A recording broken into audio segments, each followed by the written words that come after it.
Mesdames et messieurs, à nouveau, bonsoir. L'ancien président de la République du Bénin, président d'honneur du parti Foscori pour un Bénin émergent, FCBE, Boni Yayi, sera écouté ce vendredi 7 juin par le cabinet du juge d'instruction Robert Kodjo du tribunal de première instance de Cotonou. Il sera écouté dans le cadre de l'instruction du dossier Coto bar 2019-RP bar 02 285-CAB 4 bar 2019 bar 0041. La nouvelle a été rendue publique ce jeudi 6 juin à travers une lettre adressée à Boni Yayi en date du 5 juin. Cette convocation fait suite à l'ouverture du dossier d'attroupement non armé dans lequel près d'une centaine de compatriotes présumés auteurs des actes de violence post-électorale enregistrés les 1er et 2 mai 2019 sont interpellés. Je vous donne rapidement lecture de la convocation à Boni Yayi, à M. Yayi Boni Thomas, ancien président de la République Cotonou, objet transport judiciaire. Monsieur, dans le cadre de l'instruction du dossier Coto bar 2019 bar RP bar 02 285 bar CAB 4 bar 2019 bar 0041 et en raison de notre qualité et en raison plutôt de votre qualité d'ancien président de la République, dans l'intérêt d'une bonne administration de la justice, j'effectuerai le vendredi 7 juin 2019 à 15h30 un transport à votre domicile en vue de vous entendre dans la dite procédure faite en notre cabinet le 5 juin 2019. Le juge d'instruction Robert Kodjo, vigile à Rouensay. Vous avez suivi donc cette invitation au président Thomas Boni Yayi. Que la justice décide aujourd'hui d'écouter Boni Yayi par rapport à ces violences qu'on a observées les premiers de notamment dans notre pays. Est-ce que cela vous surprend? Est-ce que, au regard aussi de ces dernières déclarations avant donc ces événements, est-ce que aujourd'hui que le cabinet d'instruction se saisisse donc du dossier pour aller écouter le président de la République, je pense, est-ce que vous ne pensez pas que c'est dans l'ordre normal des choses? Bien sûr, c'est dans l'ordre normal des choses, comme vous le dites, parce que de mon point de vue, et pas seulement de mon point de vue, c'est consacré, nul n'est au-dessus de la loi. Boni Yayi est voilà, un justiciable comme tous les autres, a mis sa qualité donc d'ancien chef d'État, et c'est pourquoi il a ce privilège-là d'être écouté à la maison plutôt que de faire le déplacement. C'était même dans l'herbe. Si vous vous souvenez bien, après le scrutin du 28 avril, il a eu, disons, au moins une sortie médiatique qui avait comme préparé le terrain, qui annonçait que Boni Yayi devait répondre de ses actes. Et à l'époque, ce qui avait été indiqué, c'est qu'on savait, c'était les événements plutôt de Tchaourou. Souvenez-vous déjà. Oui. Les événements de Tchaourou, avec notamment la maison du député Bagoudou qui avait été incendiée, avec de nombreux dégâts matériels. Et donc, c'était ce qui était dans l'air. Il avait déjà été annoncé que Boni Yayi devait être écouté là-dessus. Et, étant dit à l'époque qu'il était ou qu'il serait l'instigateur, n'est-ce pas, de ces violences-là. Et après ça, il s'est ajouté donc les événements du 1er. Du 1er et du 2 mai. Et donc, disons, il va être écouté, c'est dans l'ordre normal des choses. Ce que je regrette juste, c'est que ça aurait dû venir, puisque ça au moins c'est prescrit par la loi, plutôt que ce siège-là qui est fait devant son domicile, qui est donc de toute élégance que ce soit au plan judiciaire, puisque notre arsenal judiciaire ne le prévoit pas. Hors élégance même de la morale, tout simplement. Que ça se passe de cette manière pour l'image du pays, ce n'est pas bien. Voilà, donc qu'il soit écouté, pour moi, c'est dans l'ordre normal des choses. Gabriel Azoman, c'est dans l'ordre normal également des choses pour vous? Tout à fait, parce que lorsque la justice de votre pays veut vous écouter, il faut se prêter à l'exercice, il faut se rendre disponible. Et donc, comme il n'est pas un justiciable comme les autres, eh bien, la démarche suivie est celle qui est recommandée. Donc, se rendre chez lui pour l'écouter, pour l'auditionner.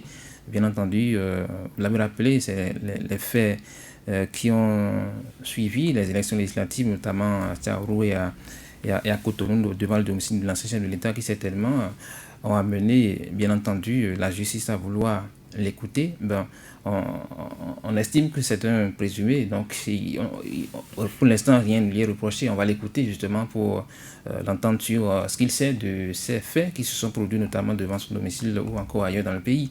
Et donc il n'y a rien de grave en cela. Donc certainement que demain, donc Boni Yayi va pouvoir dire tout ce qu'il sait de ce qui s'est passé. Mais ce qui est déplorable ici, c'est ce qu'a rappelé déjà Vigile, c'est-à-dire le fait qu'on puisse déjà l'assigner à résidence ou mettre devant son domicile des forces de l'ordre. Nous allons en revenir, mais vous avez utilisé une expression, vous avez dit c'est un présumé, c'est-à-dire que on n'est pas allé chercher par exemple le président Soglo, il n'a pas reçu une convocation du genre, c'est-à-dire que est-ce Boni Yayi un commanditaire, donc des actes posés un peu partout dans le Bénin et notamment les actes du 1er, du 2. Non, pour l'instant on n'a pas dit qu'il est le commanditaire des actes qu'on a vus dans le pays au thème des élections législatives, notamment les faits devant son domicile.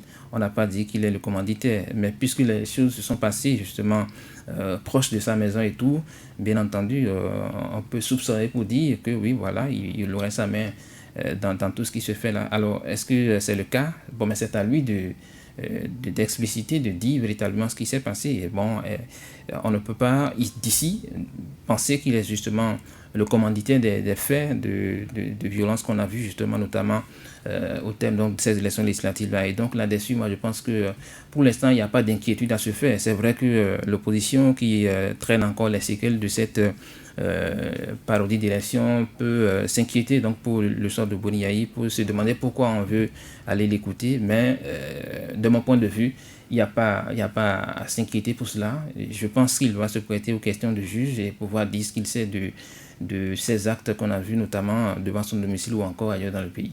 Mais Vigile avancé, on a vu le juge Rodolphe Azo, voilà, qui s'est déclaré incompétent et a renvoyé donc tous les prévenus. Je veux parler de tous ceux-là qui ont été arrêtés lors des manifestations du 1er et du 2 mai dernier.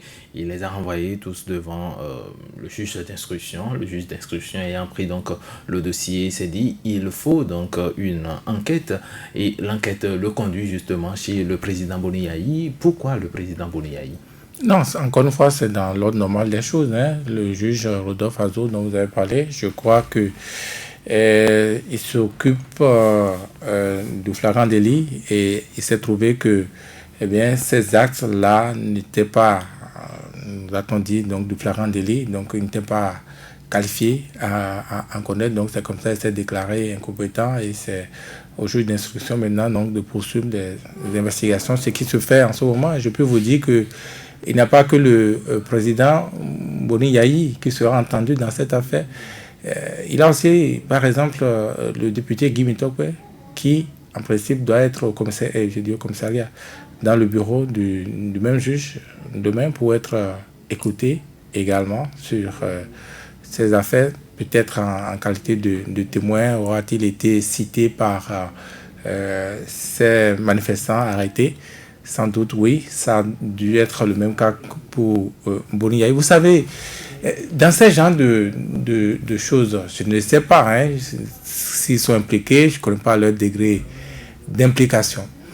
Mais quand vous voyez ailleurs, quand vous avez vu ailleurs, comment ça se passe? Ces choses-là, c'est une question de rapport de force. On a vu ces manifestants. Est-ce que c'est spontané? Est-ce que ce n'est pas spontané? Dans tous les cas, ce qui s'est passé, si ça se passe de cette manière-là, si ça commence que ça s'arrête, si la loi a perdu, l'ordre normal est là, eh bien vous allez répondre devant la loi, devant l'ordre que vous avez perturbé. Et donc, pour moi, c'est ce qui se passe aujourd'hui. Encore une fois, je ne dis pas qu'ils en sont pour quelque chose, ces deux personnalités que je viens de citer, mais c'est comme ça, ça se passe. Donc, vous allez voir, les enquêtes vont nous révéler ce que ça va nous révéler. Est-ce que les choses vont se dérouler normalement, parlant donc de l'état de notre justice actuellement,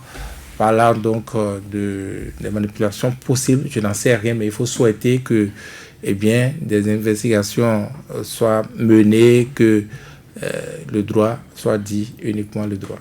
Uniquement le droit, mais vous avez suivi également la dernière sortie du procureur de la République, Mario Pierre Cécile. Mettons-nous qui disait qu'au fil des investigations, que ce qui paraissait au début comme un mouvement spontané s'est révélé être une action planifiée, concertée et coordonnée. Est-ce que la cible n'est pas connue d'avance? Oui, vous n'avez pas tort, mais encore une fois, il est le ministère public, c'est le procureur. On peut dire qu'il est dans son rôle. Ces paroles ne sont pas loin des paroles d'un politique. Vous voyez, donc on peut considérer que voilà, c'est son opinion, et si on devait s'arrêter là, on ne serait plus au cabinet du juge d'instruction. Donc il faut espérer que le juge soit suffisamment indépendant et qu'on puisse situer les Béninois sur ces faits. Voilà. Gabin Azoman, par rapport donc à des interventions du genre, est-ce qu'on ne peut peut-être pas faire un rapprochement pour dire que, bon, si aujourd'hui Boni-Ayi est toujours en résidence entre griffes surveillées, puisque cela n'a jamais été dit officiellement, en tout cas on sait que des militaires sont toujours dans la zone de sa résidence. Si nous savons que Boni-Ayi donc ne peut pas donc sortir ou aller venir comme tout citoyen, et qu'aujourd'hui il y a ce dossier qui demande à ce qu'on l'écoute, et au regard également de ce qu'a dit le procureur de la République, est-ce qu'on n'est pas tenté de dire que c'est le début des ennuis judiciaires pour Boni-Ayi? Non, on ne le dira pas ainsi, parce que fondamentalement, il faut d'abord que le procureur puisse, que le juge d'instruction puisse aller écouter d'abord Boni-Ayi, pour que la suite justement de cette audition nous renseigne sur effectivement ce qui va se passer. Parce que c'est vrai, vous l'avez dit, vous avez parlé entre guillemets d'une assignation à résidence, mais vous savez, au-delà de tout, l'ancien président Boni-Ayi fait partie quand même de l'un des personnages clés de l'opposition, bien entendu. Et aujourd'hui, et au terme donc des événements qui se sont passés près de son domicile, vous savez, c'est normal qu'on puisse l'écouter, effectivement. On ne peut pas dire d'emblée que c'est lui qui est le commanditaire de ces actes-là. Les personnes qui se sont manifestées devant son domicile, c'est des gens qui, pour la plupart aussi, n'étaient pas d'accord par rapport au processus électoral qui a été enclenché de manière un peu biaisée, il faut le dire de cette manière. Ce n'est pas forcément que ces personnes qui manifestaient voient une certaine sympathie à Boni-Ayi. Donc, au-delà de tout ça, il faut fondamentalement que nous puissions d'abord attendre qu'on puisse quand même écouter l'ancien président Boni-Ayi pour qu'effectivement on sache ce qui s'est passé. Maintenant, comme on l'a dit sur le plateau, nul n'est au-dessus de la loi. Mais il faut simplement que, bien entendu, pour l'étape que nous traversons actuellement, qu'on puisse quand même essayer de chercher à pacifier, en tout cas, la société, pacifier le pays, parce que ça ne servira à rien de chercher à trouver justement des peaux sur un crâne rasé, parce que fondamentalement on sait que Boni-Ayi et le pouvoir depuis fort longtemps n'étaient pas en de bons termes, comme on dit. Donc là-dessus, moi je pense que finalement il faut que la justice puisse quand même faire son devoir, faire son travail comme il s'y est, que les enquêtes se mènent dans les règles de l'art, effectivement. Et si, je pense que s'il y a des couacs, c'est à la justice de le savoir, de le dire. Et Boni-Ayi également pourra également, bien entendu, s'expliquer et dire avec exactitude ce qui s'est passé. S'il est impliqué, on va le savoir. S'il n'est pas impliqué, bien, la suite nous édifiera fondamentalement sur le sujet. Mais je vous ai rappelé tout à l'heure, je vous ai fait quelques regroupements, Vigile a parlé de cette sortie juste après les élections du 28 avril, où déjà des voix s'élevaient pour demander à ce que Boni-Ayi soit écouté par la justice. Il n'y avait même pas encore les événements du 1er, du 2 mai.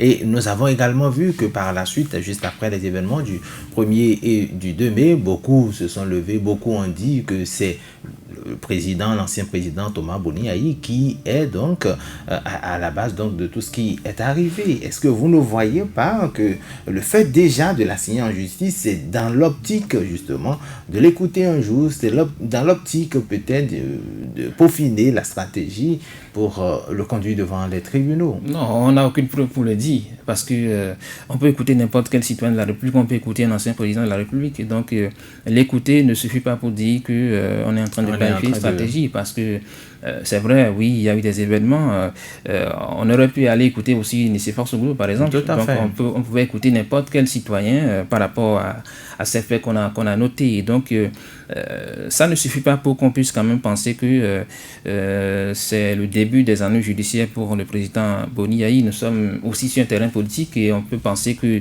tout ça a une connotation politique, peut-être pour justement amener le président Boni Yayi à lâcher du lest, à se ranger par rapport donc à son combat politique qu'il mène et qui aujourd'hui est en train d'être étouffé, parce que ne l'oubliez pas, le président Patrice Talon justement veut gouverner son pays sans pour autant, aujourd'hui c'est clair, compter avec donc les acteurs de l'opposition. Il faut faire en sorte de pouvoir les éloigner au maximum. Il faut faire dans de la tergiversation pour quand même les empêcher de pouvoir continuer à s'exprimer sur le plan politique. C'est aussi ça ce que moi je trouve par rapport à cette façon de faire les choses avec cette audition qui est annoncée pour demain. Et donc, il n'y aura pas fondamentalement grand-chose à se mettre sous la dent. Il faut être sûr de cela, parce que si cela arrive, ça sera quand même une autre paire de manches, donc dans la crise qui a commencé depuis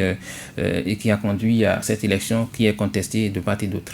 C'est ça. Vigile Arouanseh, on avait parlé entre-temps de rumeurs d'arrestation. Il paraît que c'était donc une rumeur, l'arrestation entre griffes de Boni Yayi les 1er et 2 mai dernier. Boni Yayi ne voulait pas, donc de source officielle, les autorités ont dit qu'on ne voulait pas et que Boni Yayi n'était pas donc sur une liste d'arrestation, qu'on ne voulait pas arrêter Boni Yayi ce 1er mai.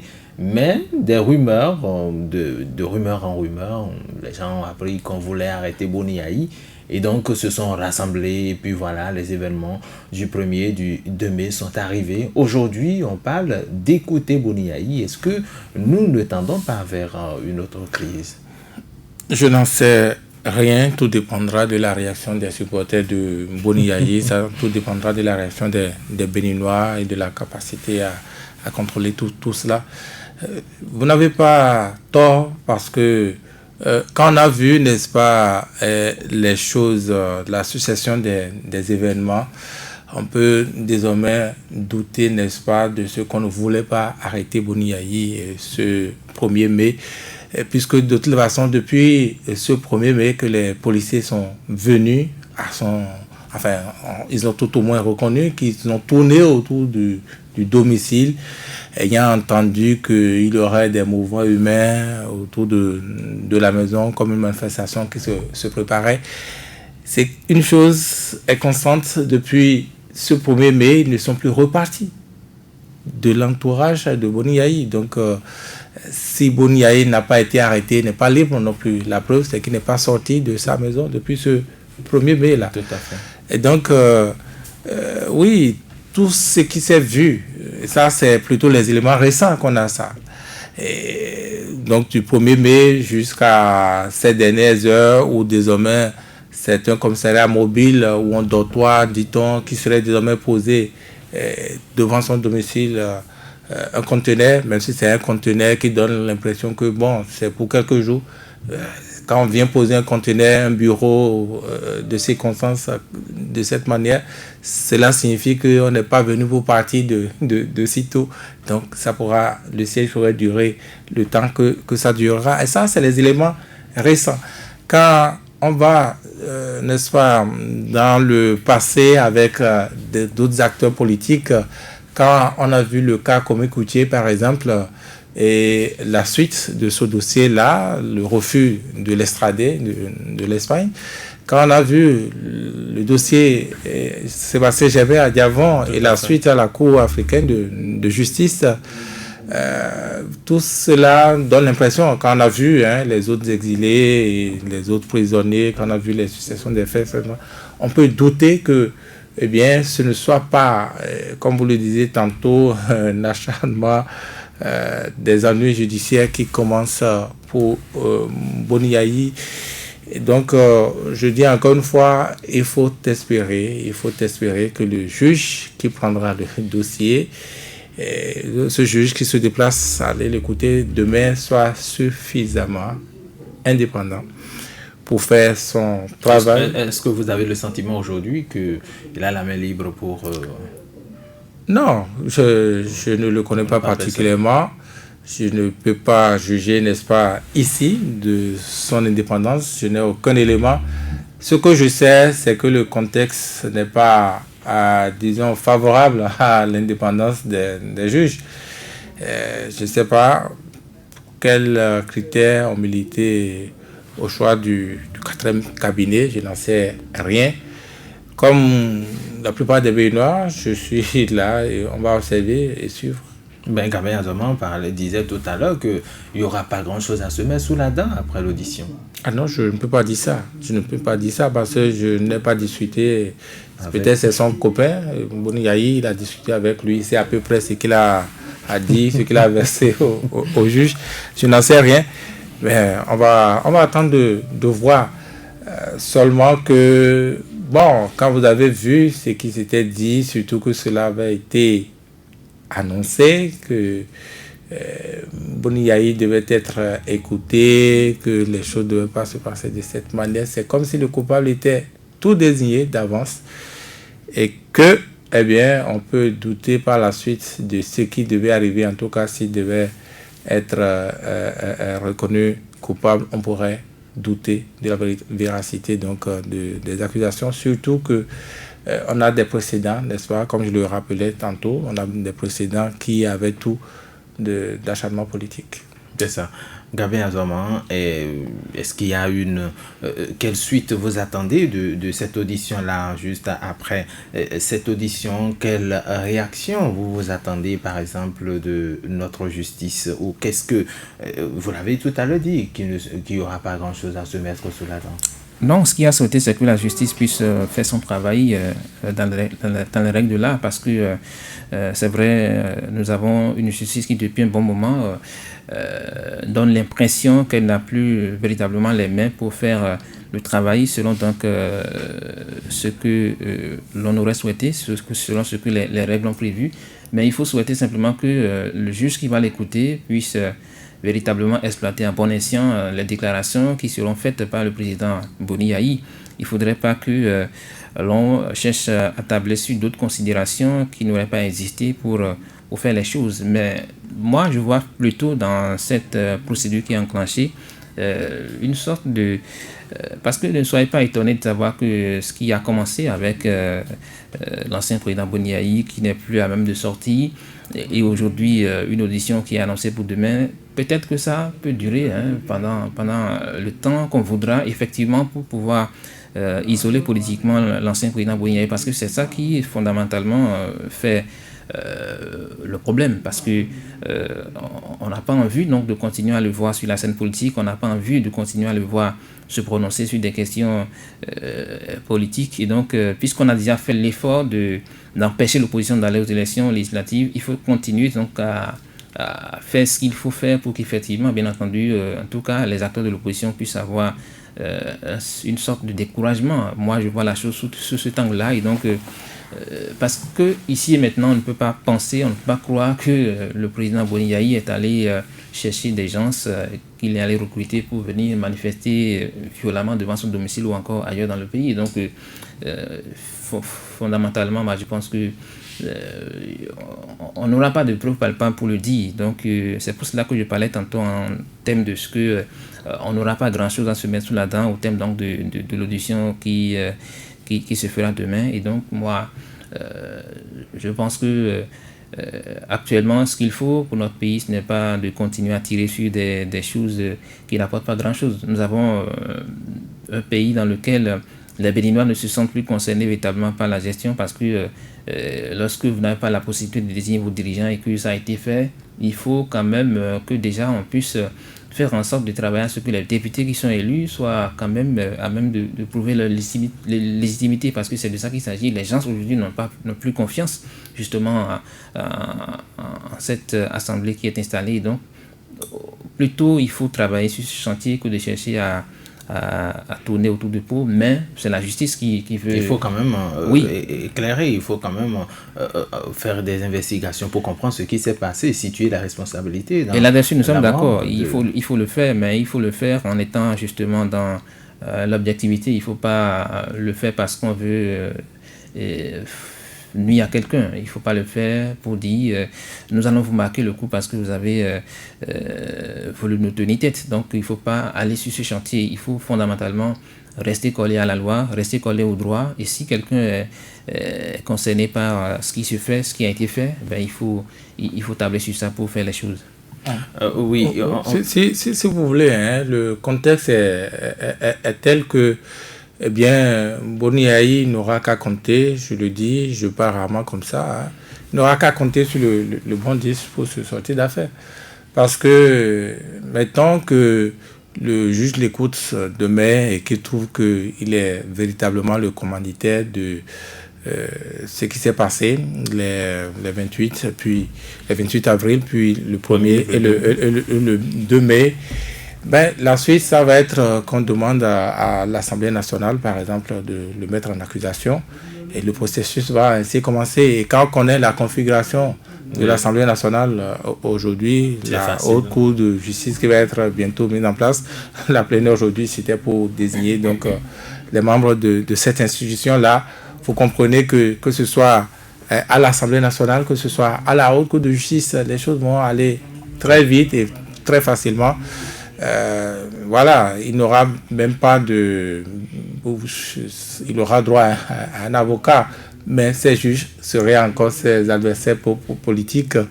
Et donc, dans ces cas, dans ces circonstances, j'allais dire, vous comprenez qu'il n'aura qu'à compter sur le bon Dieu. Alors, on me signale que Saturnin Diosso, comme annoncé, est donc avec nous. Saturnin Diosso, bonsoir.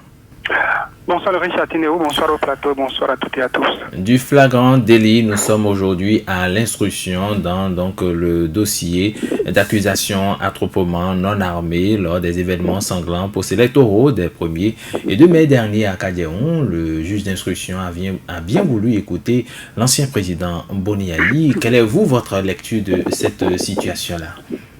Bon, j'ai eu le temps d'écouter les avis sur le plateau, hein, sans toutefois vouloir reprendre le débat comme si c'était la première question que vous posiez à son entame. C'est que tout en temps normal, hein, a priori, on n'a rien à reprocher à cette tentative, en tout cas cette envie exprimée par le juge d'instruction, cette nécessité d'écouter l'ancien président de la République. Ce n'est pas en quelque sorte une première. Allez, je dis qu'il vous souvienne que Boni Yayi, lui-même, quand il était président de la République, sauf erreur de ma part, dans l'affaire tentative d'empoisonnement et de coup d'État, il avait été écouté, mais il y avait également eu ce transport judiciaire et le juge s'est été placé au palais de la Marina pour l'écouter. Plus récent encore, on a connu un président de l'Assemblée nationale encore en fonction qui a été écouté par un juge. Donc, cette nécessité exprimée par le juge, a priori, ne devrait pas déjà déclencher toute une opposition comme des gens ont commencé par en relayer. C'est a posteriori qu'on peut commencer par s'interroger parce que, oui, sur le plateau, beaucoup ont rappelé que des événements de Tchaourou étaient intervenus, des gens ont circulé sur des plateaux de télé pour parler de la nécessité d'interpeller l'ancien président de la République et de l'écouter, avant même que ne surviennent les événements du 1er et du 2 mai dernier. Alors, est-ce à cause des déclarations de Boni Yayi d'avant qu'on cherche à l'écouter? Je ne pense pas, parce que si tel était le cas, Boni Yayi ne devrait pas être seul à être donc écouté. N'oubliez pas qu'il y a beaucoup d'autres qui prennent la parole, qui ont pris la parole dans la foulée de l'organisation législative telle que ça se passait et ont opiné. Candidat Zanaï, Nicéphore, Dieudonné Soglo, Rosine Viera Soglo. Donc si ce n'était que pour la déclaration, je pense qu'il y a beaucoup d'autres personnes qui auraient déjà reçu cette notification, cette convocation du juge. Les événements de Kadiaoum aussi, n'oubliez pas que oui, c'était dans les encadrés du domicile de Boni Yayi et qu'à l'intérieur du domicile de Boni Yayi, ces jours-là, il y avait tout le regroupement, un regroupement des personnes, des acteurs politiques qui aujourd'hui sont de l'opposition. Il y avait Nicéphore Dieudonné Soglo, Rosine Viera Soglo, je crois, candidat Zanaï aussi au domicile de Boni Yayi. Donc tout ça pour moi, me paraît subsidiaire.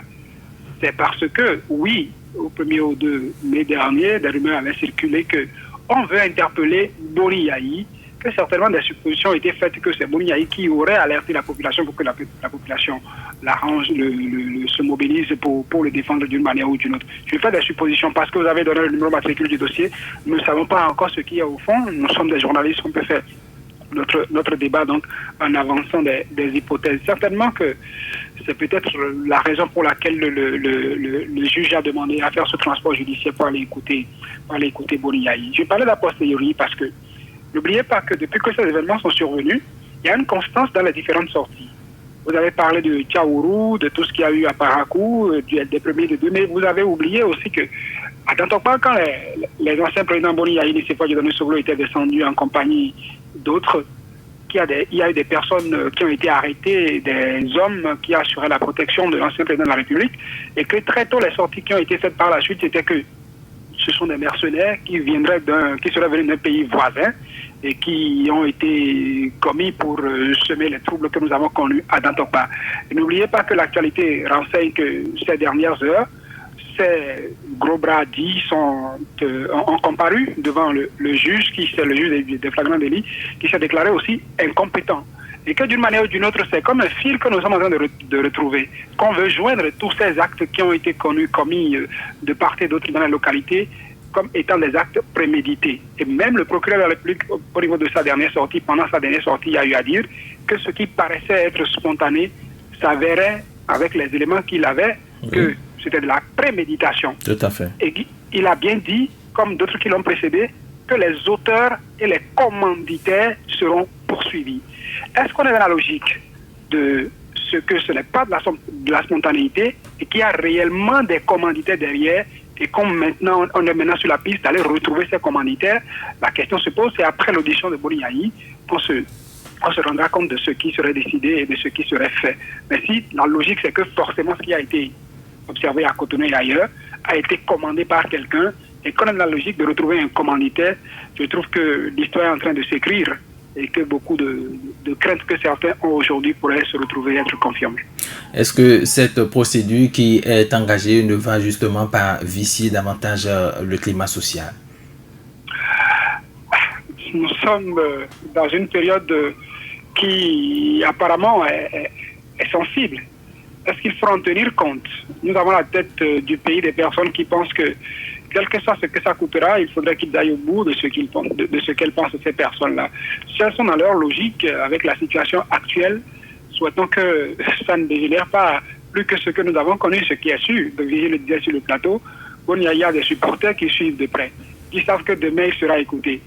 Vigile, lui, disait que l'Assemblée nationale pourrait être saisie par la suite si tant est qu'on a des éléments qui corroboraient que Boni Yayi se cachait derrière ce qu'on a observé par là pour que l'Assemblée nationale passe au vote pour que le processus soit suivi. N'oublions pas qu'on a connu également un antécédent en ce qui concerne ce type de procédure. Le cas Alain Adiou est là, sauf erreur de ma part, je ne sais pas si la procédure qui avait été enclenchée à l'Assemblée nationale était arrivée à une étape où on avait la possibilité, en tout cas tout était légal pour qu'on aille chercher Alain Adiou, et pourtant on a vécu ça. Moi je fais d'autres analyses. Si on a senti ce rapprochement de la sécurité, puisqu'on a dit que c'est pour sécuriser l'ancien président de la République, les agents de sécurité de son domicile jusqu'à aller poser un bureau de fortune devant son domicile, cela n'est-il pas aussi pour faciliter une éventuelle, je le dis les choses et je fais mes analyses, une éventuelle arrestation de Boni Yayi, parce que dans les conditions actuelles, si le juge avait écouté Boni Yayi et jugeait la nécessité de l'interpeller, on aura beau enclencher une procédure à l'Assemblée nationale, si la procédure amène, en tout cas si ceux qui nous dirigent aujourd'hui décident, comme ils le font parfois, de ne pas tenir compte de ce qui se fait et qui apprécient les éléments et disent qu'il est opportun d'aller le chercher, on ira chercher Boni Yayi sans que beaucoup de Béninois ne sachent grand-chose de ça.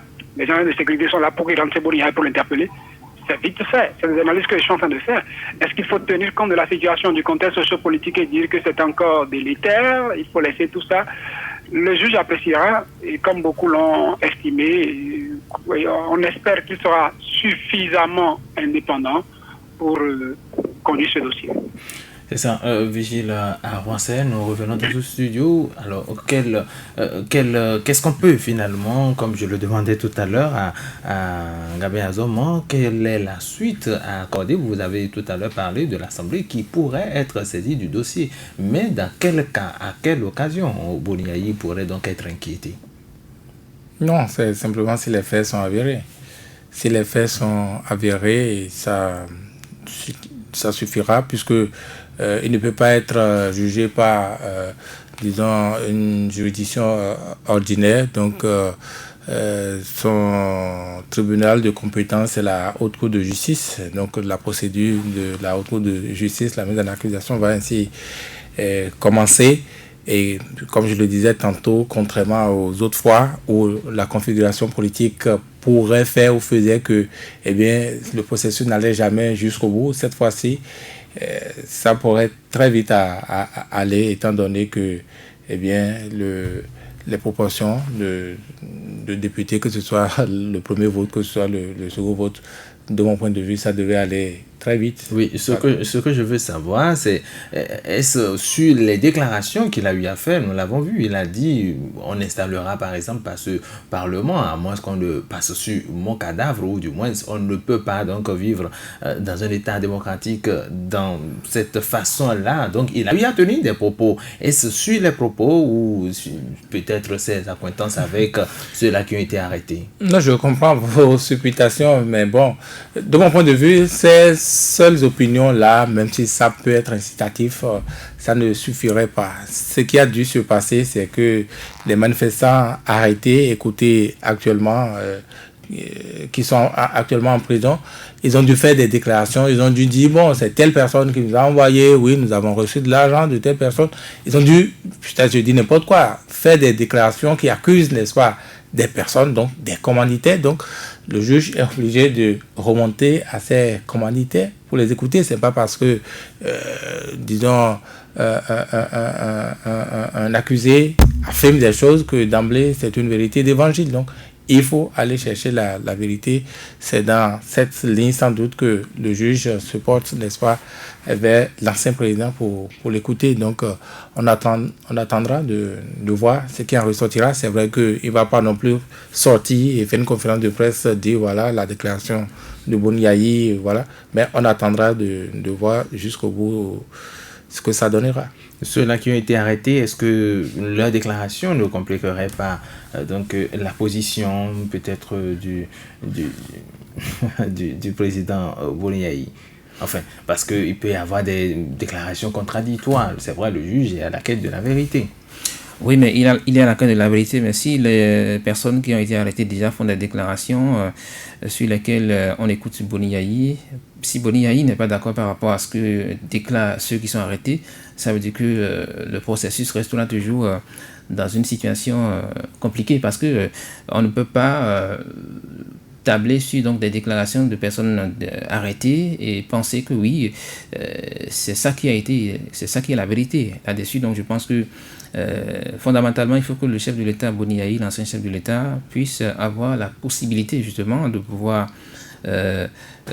exposer les faits qui sont de son point de vue vérifiés, parce que c'est de ça qu'il s'agit. Donc c'est vrai que nous sommes dans une situation un peu délicate pour l'ancien président Boni Yayi, il faut le dire, mais moi je pense que continuer justement à aller plus loin serait, vous avez demandé tout à l'heure si ça ne va pas vicier un peu le climat social, parce que nous sortons d'une élection qui laisse quand même beaucoup de Béninois sur leur soif, sur leur faim et tout. Et donc, moi, je pense qu'il faut effectivement qu'on puisse savoir faire les choses par ces temps qui courent. Il faut fondamentalement que la justice soit, on va dire, dans l'impartialité totale, parce que c'est de ça qu'il s'agit. Les personnes qui ont été arrêtées, qui ont été écoutées, bon, ça peut être un foutu aussi, hein, parce que dans le lot, on peut écouter des gens se raconter n'importe quoi, par exemple, justement. Et tout ça, il faut qu'on en tienne compte, effectivement, pour chercher où est-ce que la vérité se retrouve dans cette affaire qui est en cours. Donc, il est important de rester vraiment serein, il est important de rester véritablement les yeux ouverts sur ce qui se fait là, pour qu'effectivement, c'est vrai, Boni Yayi ne pourra plus désormais sortir pour faire des déclarations médiatiques, mais soyez-en rassurés, les autres acteurs de l'opposition qui sont là ne vont quand même pas rester tranquilles. On les verra également sortir pour à chaque fois se prononcer sur la situation qui se passe et qui actuellement, bien entendu, implique l'ancien chef de l'État Boni Yayi. Alors, Saturnin Djossou, pour finir, l'ancien président Boni Yayi donc, sera écouté ce vendredi 7 juin 2019 à 15h30. Alors, qu'est-ce qu'il faut concrètement dire? Nous constatons qu'il y a déjà sur les réseaux sociaux des invectives, il y a des gens qui commencent par se jeter la pierre. Est-ce qu'il n'y a pas plus de peur que de mal? Saturnin Djossou? Alors, Vigile avancé, nous revenons par ici. Je demandais s'il n'y a pas plus de peur que de mal, puisque nous constatons les réactions déjà sur les réseaux sociaux, les gens qui sont déjà tranchants pour dire, écoutez, c'est donc une manière pour enfermer le chef de l'État, c'est une, et puis les hypothèses s'entremêlent. Oui, c'est chose normale, hein. Pour l'instant, ça reste sur les réseaux sociaux et donc tant que c'est sur les réseaux sociaux, il n'y a pas une autre... ça ne trouve pas la société autre mesure. Donc oui, on ne peut pas empêcher déjà les gens. Des foyers où il y a déjà une certaine tension, une peur dans certaines, ou la psychose dans certaines régions pour ne pas donc parler loin, quoi. Il est clair que Boni Yayi n'est pas comme vous et moi. C'est tout de même l'ancien chef d'État qui a des soutiens, beaucoup de soutien derrière, et donc l'interpeller, voire l'arrêter, ça ne va pas se passer comme ça se passerait si on allait chercher le candidature du quartier. Et donc il est possible, n'est-ce pas, que si ça devait aller juste là, qu'il y ait des troubles, je n'en sais rien. Mettons que, eh bien, les dispositions ont dû être prises pour que, bien, si cela devait, n'est-ce pas, arriver, bien, que les Béninois soient sécurisés. Tout à fait, que chacun puisse être donc rassuré. Donc la procédure est en cours. Il faut... Oui, et il faut dire, par rapport à la procédure, que et contrairement à ce que j'affirmais, il y a un connaisseur qui me dit non, que si c'est par rapport aux événements du 1er et du 2, eh bien, il n'aura pas besoin d'aller à l'Assemblée nationale parce que ça, ce n'était pas dans l'exercice de ses fonctions. Et donc, il passe devant les tribunaux ordinaires. Voilà. Merci à vous, Vigile Avancé. Merci également à Gabi Azoma. Merci à Saturnin Djossou. C'est donc à la fin de cette émission. Merci de nous avoir suivis.